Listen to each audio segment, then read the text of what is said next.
Hi everyone, welcome back to my channel. As you can see, I have Adam from Stargazing Astrology. If you wanted to go visit him on his channel, that's where you're going to find him. I am so excited. This is another one. So I have Dave Johnson once a month, and I also have Adam here once a month. I have Aiden on my mind. If you ever need any technical support, go and check out Aiden. And I can send you his information, but he can help you with all this YouTube stuff if you ever needed it. Anyhow, go ahead and get us up to date. What's been going on your channel, what you've been up to, and all of that good stuff. And where do they find you for readings and things of that nature? Yeah, so Sheila, thanks so much for having me on. And it's been a wonderful, mellow summer for me. Just been doing astrology readings, and I live here in Santa Cruz, California, so I'm enjoying some nice cool weather by the beach. So I'm currently offering discounted astrological readings. You can find all my information on my YouTube page, which is Adam Stargazing Astrology. So please look me up, and Sheila will also post my YouTube page on the video as well. So if you need any types of astrology readings, composite charts, composite charts are your chart and another person's chart put together. If you were interested in transit readings, if you have any questions about past events, current events, or future events that you may need clarification on, astrology is a wonderful tool for that as well. And of course, I do the classical natal chart. And again, I'm offering discounts. So the new moon is upon us, Sheila, which is... I know. I'm so excited. And just let everybody know, I am taping this on, what is it, the 28th, and it'll be posted up as you're seeing it right here, right now, on the 29th. So just letting you know that. So go for it. Yeah. The new moon. Explain the new moon. Okay, so the moon is the swiftest moving body in the astrological chart. The moon changes sign every 2.5 days. So the new moon occurs 2.5 days out of the whole month. So this time around, the new moon is going to be in Leo. That being said, the sun sign and the moon sign are both in the astrological sign of Leo. And what's so interesting about the new moon, especially being in Leo, is that the new moon brings a time for inward transformation. You think of energetically planting new seeds during the new moon time. And this is a little bit kind of like the antithesis of Leo energy, because Leo really is all about the limelight and all about being social and really kind of all about being out there. However, during this couple-day period, our energies might retreat inward again just because of that new moon vibration. So that's kind of an interesting fact about the new moon, especially in that very social sign of Leo. So that being said, there are some really important astrological aspects that are also going to be occurring during this new moon period and after the new moon period as well. The first aspect is going to be the North Node, and the North Node is the evolutionary karmic direction of the collective. The North Node is going to be in a square aspect, also known as a harsh or a tense aspect, to the planet Saturn. And Saturn is represented by our karma and our duties and our disciplines. So this is a lot of karmic lessons surrounding responsibility, discipline, obligation to family, society, and institutions. So rather than struggling against our current structures, it would be better off that we go with our existing framework. So for example, if we have, perhaps, things to do around our house as far as like home improvement and stuff like that, it's best to try to improve what we already have upon instead of just like wiping it out and thinking, oh, I need to like go buy a new house and just gonna trash the old thing. So Saturn builds upon existing structures right now.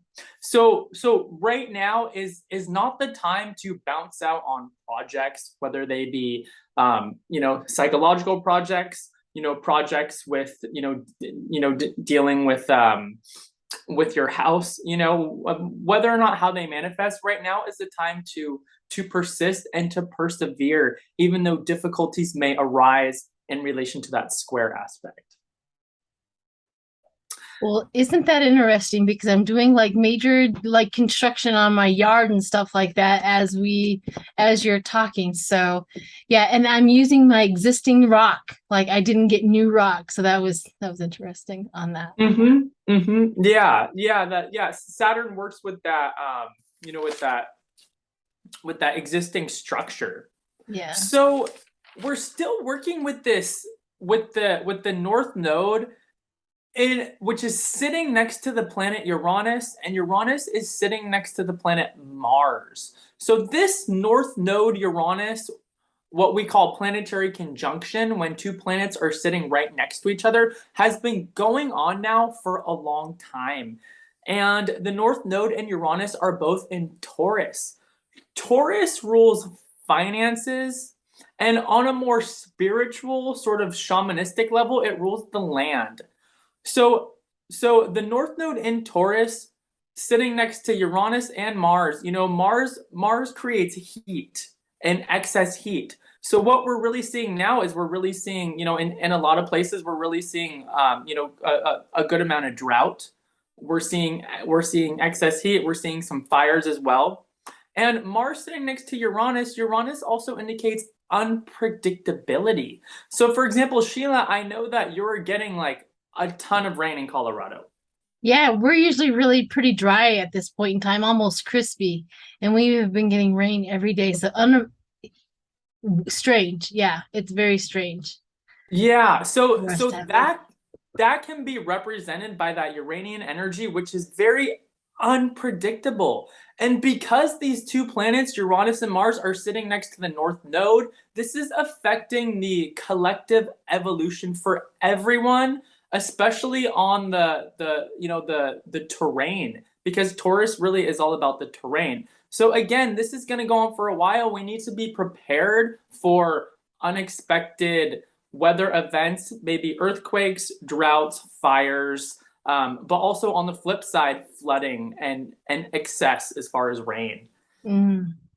So yeah, that was going to be one of my questions. So what should we expect in the humans of this, of this Earth as we go forward in the new moon? What should we expect in actions and thoughts and stuff?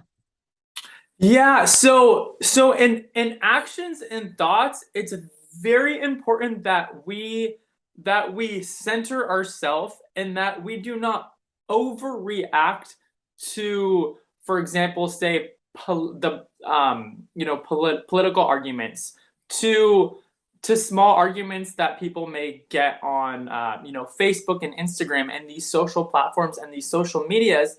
And the reason why I'm saying this is because the planet Mars, which rules heat and energy, it's squaring the planet Saturn.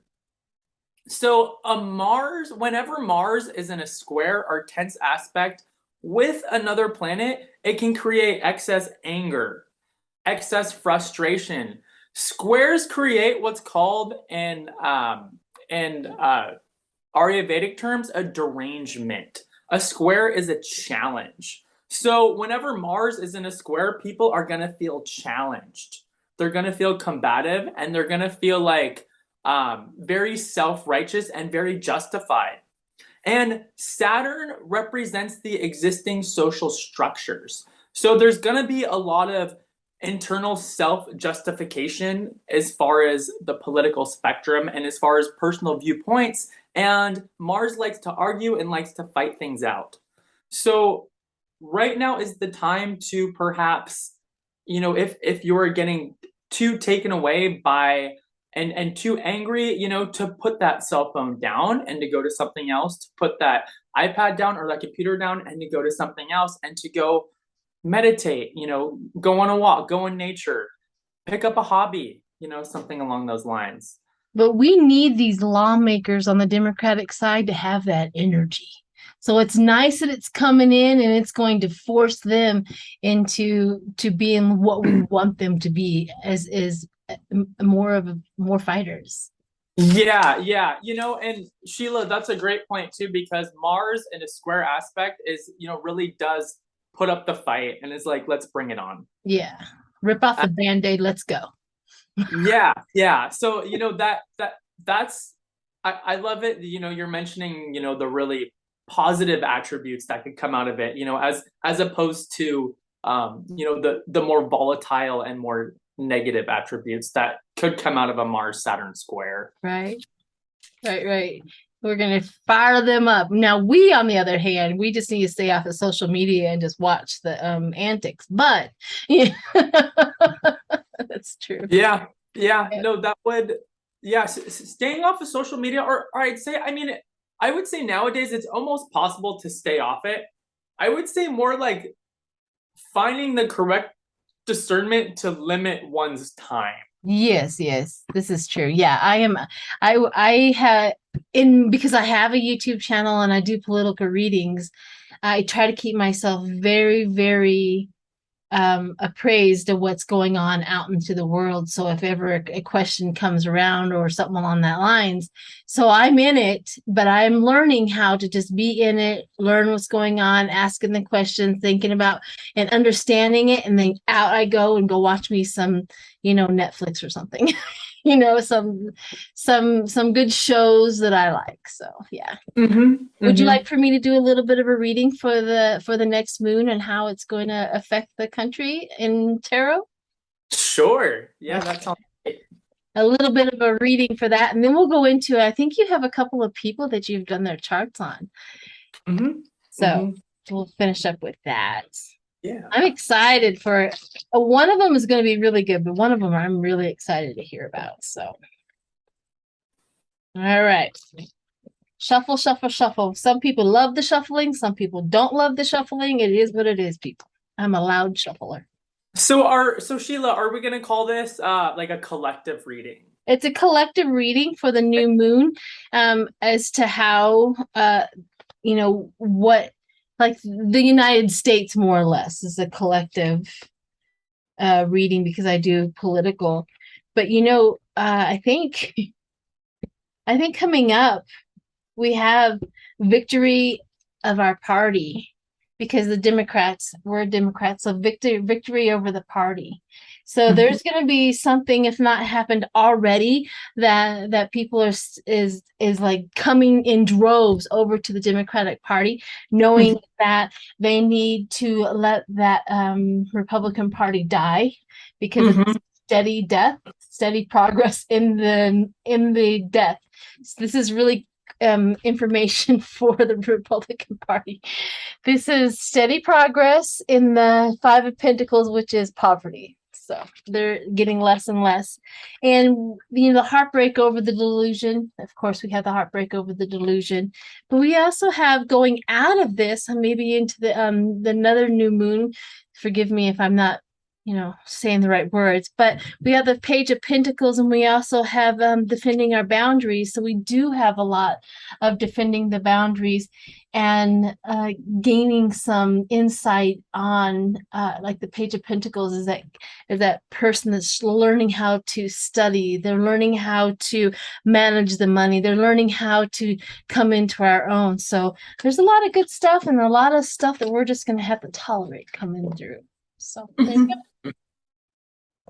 Very interesting. I know the cards always line up exactly the way they're supposed to, huh? Yeah, it really seems that way for sure. Okay, so the first chart is going to be Amy Coney Barrett's astrology analysis. And the big question with her is why, as a woman, is she so against reproductive rights? Like, what's going on, with her in relation to her celestial / astrological psychology? So the first thing we see here is that her sun sign and her north node, which is her evolutionary direction, are in Aquarius. So we automatically think like Aquarian energies are going to be like democratic, and most of the time they are. However, what we are seeing with here, though, is we are seeing what's called an elevated sun in her astrology chart. And when someone has a very elevated sun sign, they tend to be more ego oriented and more in it for their own personal gain. And whenever the sun sign and the north node, which is that evolutionary karmic direction, are in the same astrological sign, we know for sure that that individual is doing things for selfish purposes. Aquarius can be extremely fixed in opinion and extremely stubborn. So what we have here is we have someone that made up her mind probably a long time ago, and she's just sort of put her foot down and like, no, this is how it's going to be. So she also has her sun sign in what's called an inconjunct aspect to her moon sign. So her sun sign sitting, say, about here in Aquarius, and her moon sign's kind of like, sitting somewhere around here in the astrological sign of Cancer. And an inconjunct creates an aspect where they don't see eye to eye. So her ego structure is completely misaligned with her emotions. It causes a level of disconnect, because as a woman, if she was connected to her feminine side and her emotions, then she obviously would not have made the choice that she made. Her moon sign is in Cancer. Cancer is very much linked with patriotism and also very much attuned to the past. Aquarius is very forward thinking. So what we have here is we have this what she thinks progressive ideal in relation to getting rid of abortion, and then the moon in Cancer, which is very much linked to the past. There's this total disconnect between the two. So she probably even confuses herself. That's pretty much my my intuitive take on this. She has some really strong Pluto aspects in her astrology chart. Pluto is all about power. So what we see off the bat here, we have her sun sign, which is her ego structure. It's in a square aspect. And that square aspect creates that fighting energy with the planet Pluto, which is power. This is a powerful, powerful instinctual drive to establish your purpose despite obstacles. So this person is hard driven. This person has just a really strong, this person has a strong need to establish power, whether it be used for good or whether it be used for evil. And unfortunately, she is going in the backward direction, which we really know in the long run, she's probably only going to really end up hurting herself. Her north node, since it's sitting so close to the sun, is in the same aspect. Her north node, which is her evolutionary direction, it's also squared Pluto. So again, this is a lot of issues around power. Also too, with this aspect, it's very important that individuals do not use their power for selfish purposes. Otherwise, it will perpetuate bad karma. So what we are seeing with here in her hometown, we have people throwing slurs back and forth about her in her hometown. She is obviously pissed off a lot of people, and unfortunately, she's reaping the benefits of her bad karma with this north node square, because she's used her power for evil purposes. So she has the planet Saturn, which is the lord of karma. It's sitting in an oppositional aspect to Neptune. Any oppositional aspect to Neptune, it can create a lot of confusion around personal relationships and the external world. This creates insecurities, suspicious attitudes, and also problems with self-trust. So what we're seeing here on a psychological level with this Neptune aspect is that, she probably, she may run a certain level of paranoia now, right? As far as the bad energy she's putting out there, it probably really gets in her psychic space a lot, because Neptune picks up a lot of vibrations. She's definitely trying to hide behind this, but unfortunately, she has, just a lot of suspicious attitudes and insecurities about other people with this. And with this aspect, she's now always thinking that someone's sort of out to get her. Oh, darn. I feel so bad that she can feel the anger of all these women towards her. Yeah, I mean, right? That's good to know, actually. Yeah. Oh, one more thing is I just want to talk really quick about that Pluto. So she has in her astrological natal chart, she has the planet Pluto, which is power, in a retrograde. So those individuals who have Pluto in retrograde in their astrology chart, they're really working a lot around power dynamics and issues around power. That's just a huge thing for them. So yeah, that's pretty much her astrological analysis. Well, I don't feel bad for her at all. With that, my part about that when you were talking about that is that she's probably in turmoil with herself. And that does make a little sense because I don't think she can, I don't know if she has natural children, but I only think, and maybe she couldn't have any more children, but she does have adoptive children that she has adopted. So I'm kind of thinking that maybe, just maybe, it doesn't, you know, how some people, if I can't have children, neither should, I want everybody else to have them. She's projecting her, I wanted more children onto everybody else type of a situation. Mm-hmm. And it's really interesting you say this because the her moon is in Cancer, and the moon in Cancer is literally like the most maternal position ever. And then her sun sign is in Aquarius, and Aquarius is so emotionally detached. So, as I mentioned before, there's this strong psychological misalignment between her ego structure and her personal needs. It's Yeah. this like split. It's this total psychological split that happens with her. Let me throw like 3 or 4 cards and see what I come up with Amy Comey Barrett. I haven't read on her for quite some time. Um, and the last time I read on her was when I knew that she was going to get in. She does have that. She has that craftsmanship, but she also has that steady progress. But she also has an incredibly deep rooted fear. Mm-hmm. There's her deep rooted fear. And here's her deep rooted fear in her profession. That's weird. She has a Mm-hmm. deep rooted fear in her of her profession and what she does. I don't know Mm-hmm. what is, well, I'd like to go on with that. The Queen of Cups, her emotions getting in the way of her career. Mm-hmm. Oh yeah. Just like you said, the Cancer and the Aquarius, and she's incredibly fearful of her own emotions getting in the way of her profession. Yeah, yeah, yeah. I Ah, could see on some level where she's probably this like deeply wounded, like the feminine aspect within her is probably like deeply wounded. yeah. Yeah, she does. She does that. She looks like a stone statue when she's talking and when she's out in the public. She does. So, all right. So the next one that you have, this is the one I'm excited about because he is on the chopping block of what the entertainment purposes only, but he is definitely in hot water in Texas. So who do we have? Oh yeah, so this is the one and only Greg Abbott. Oh, Ugh.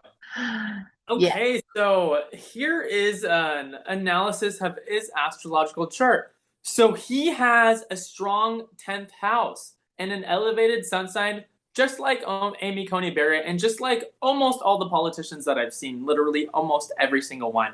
So the 10th house is all about prestige, it's all about ego, it's all about fame, it's all about recognition, it's all about fortune. So his sun sign is in Scorpio, and Scorpio sitting in the 10th house is all about power, control and domination through manipulation. So Scorpio rules the planets Mars and Pluto, and it's a water sign. So what we have here is when we have Mars mixed with water, we have this like almost think of like a volcano that's underwater and that's like steaming, right? But then it has that Plutonian power and that Plutonian energy surrounding with it. So this individual can be the most backstabbing and the most manipulative, and Scorpio can be all about lies and secrets. To those individuals who have strong Scorpio in their chart, I have strong Scorpio in my chart. A lot of you do. Scorpio, on the other hand, can be the metaphysical healer, right? And a mystic. So it just depends at what level we're operating at. Greg Abbott is obviously operating at a less evolved level of Scorpio. So that being said, a lot of issues around power and control. His moon sign, which stands for your needs and your emotions, his moon sign is in Leo. Leo is all about being the center of attention. So his sun sign is sitting up there in this proud spot where he can throw out manipulation and control. And then his moon sign, it's just feeding his moon sign. He's needing to be the center of attention. He loves to be the center of attention. Another individual who has their moon in Leo and who's always loves to be in the limelight is Marjorie Taylor Greene.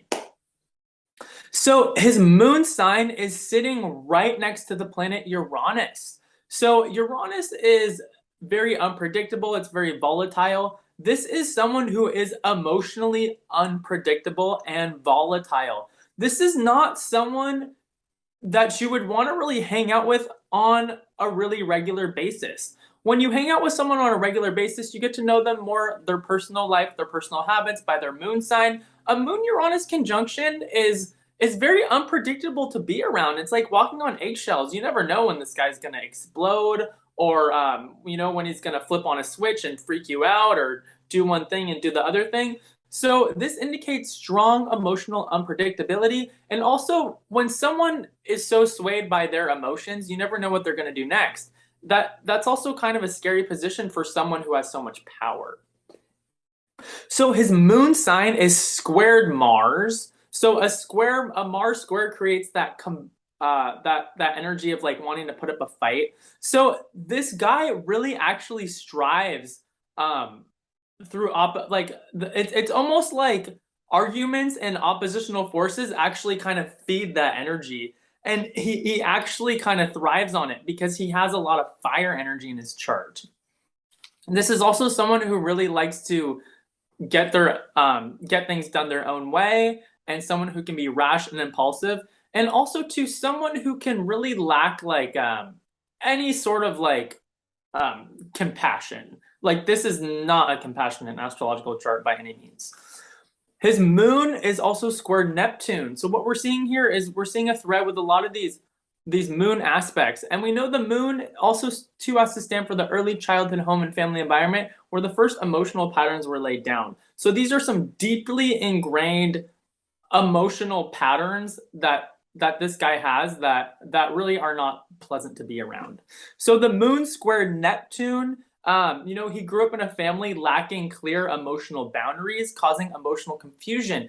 Any squares to Neptune create delusional behaviors, confusion, escapism, and a sense of distorted reality. So this individual sees things on a very skewed level. He has his own view, and he's seeing them through his moon sign, which is his most personal filter and his personal lens. So the way he's viewing the world through his emotional lens is very, very out of touch with reality, which is extremely scary when we're needing to live in a world that needs order instead of chaos.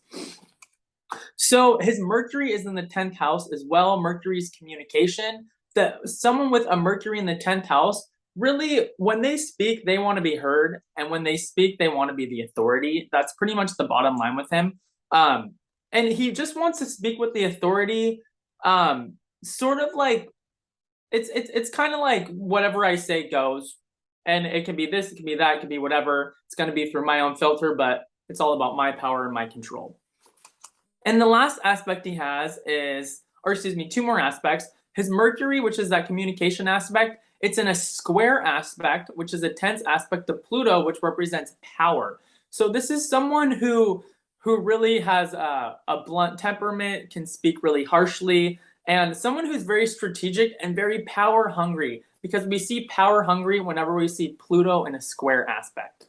And the last aspect is his Venus in the 12th house. This is a very lonely, isolated spot for Venus. Venus is all about relationships. It's all about love. It's all about beauty. It's all about harmony. The 12th house is all about isolation. The 12th house is all about karma that's due. So what we're seeing here is we're definitely seeing that this individual feels a strong sense of isolation, and also just a strong sense of like no one's really going to be there for him. Venus also likes to exude warmth and things, and that warm Venusian energy. And the 12th house is all about isolation. So this guy has some psychological isolation issues he's dealing with around love. Oh, Right. does he have issues with people loving him? Yeah, Oh, he does. I'm sorry. That's not it's funny. Well, it's a little bit of the same thing with Amy, where regardless of him feeling lonely and isolated, there's no reason for him to be such a crazy individual like Amy Coney. No, and I see that his birthday is like November 13th, smack dab in the middle of Scorpio, so that's interesting too. And Beto O'Rourke, I think he is September 26th, I think. So so he's in Justice, right? He's in Libra. He's in Justice, so that's the reason why people are seeing him more even. And and then we're, of course, the Scorpio. And, I love my Scorpios. Don't get me wrong. I absolutely love Scorpios. I mean, Biden's a Scorpion. Merrick Garland's a Scorpion, right? But Greg Abbott has taken on the Scorpion that we all know about with Scorpions, right? He's on the he's on the wrong end of the of that animal. But yeah, I get it. So yeah, is there anything else that you could bring to everybody? Oh, do you want me? I want to throw a few cards on him too. Yeah. Let's see what he has to say.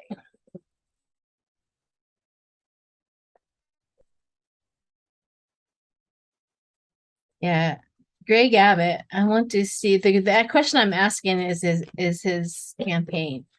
How is his campaign going? His reelection.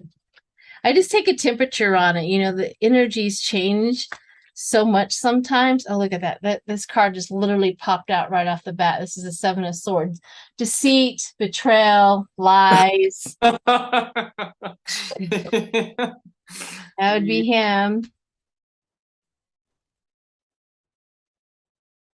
Ironically, he gets the New Horizon. He gets the Arrival in Love.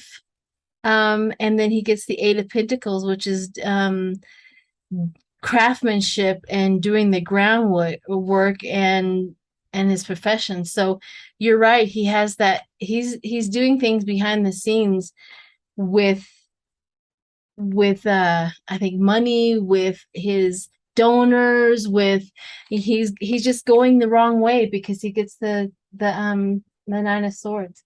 He's just going the wrong way, and he is not what his old antics, how do I put this? What used to work is not working anymore. Old time back in the 50s, campaigning used to work like a charm, and it's not working. No, it's outdated. Yep, outdated. He's not doing what he's supposed to do, and he's disconnected himself from the people of Texas. Yeah, his lies, his manipulations are not really cutting it anymore. No. So, all right. Well, thank you, Adam. Thank you. This is always a pleasure for you to be here, and always give that little synopsis of astrology for those who follow along with that. I'm learning as I just pay attention to you. I'm learning slowly, sometimes quickly, sometimes slowly, but I learn. I learned. So. Yeah, it kind of filters through, and then you forget, but you kind of retain some of it, I do. Well, I retain enough to understand when somebody's saying something about astrology now. I intuitively pick up on what they're saying instead of logically understanding it. Does that make sense? Yes. Yeah, I couldn't explain it to you, but I can definitely tell you what that felt like.